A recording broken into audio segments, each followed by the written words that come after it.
Dear friends, എല്ലാവർക്കും എൻ്റെ ചാനലിലേക്ക് സ്വാഗതം. അപ്പോൾ ഇന്ന് ഞാൻ പറയുന്നത്, നമ്മളെല്ലാം അഡീനിയം ഇഷ്ടപ്പെടുന്നവരാണ്, അഡീനിയം വാങ്ങുന്നവരാണ്. അപ്പോൾ അഡീനിയത്തിന് എന്തെങ്കിലുമൊക്കെ കേടുപാടുകൾ സംഭവിച്ചാൽ നമുക്ക് സഹിക്കാൻ പറ്റില്ല. അപ്പോൾ ഇതുപോലുള്ള അസുഖം, അതായത് ഇതിനാണ് ലീഫ് റോട്ട് എന്ന് പറയുന്നത്. ആദ്യം ഈ ഇല മഞ്ഞളിച്ച് അതിലൊരു കറുത്ത പുള്ളിയോടുകൂടി ഉണ്ടാകും.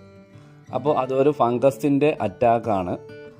അപ്പോൾ നമ്മൾ ചെയ്യേണ്ടത്, ആ ലീഫുകളെല്ലാം നമ്മൾ നീക്കം ചെയ്യണം. അതിൻ്റെ ചുവട്ടിൽ കിടക്കുന്ന ലീഫും എല്ലാം നമ്മൾ നീക്കം ചെയ്യണം.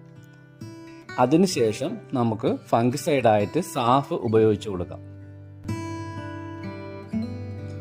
സാഫ് ഒരു സ്പൂണോളം എടുത്ത് വെള്ളത്തിൽ, 1 ലിറ്റർ വെള്ളത്തിൽ കലക്കി നല്ല രീതിയിൽ സ്പ്രേ ചെയ്ത് കൊടുക്കണം. ചിലപ്പോൾ ആഴ്ചയിൽ 2 പ്രാവശ്യമോ അല്ലെങ്കിൽ ആഴ്ചയിൽ 1 പ്രാവശ്യമോ ഇത് കൊടുത്തു കഴിഞ്ഞാൽ നമുക്ക് ഈ ലീഫ് റോട്ട് മാറ്റിയെടുക്കാം.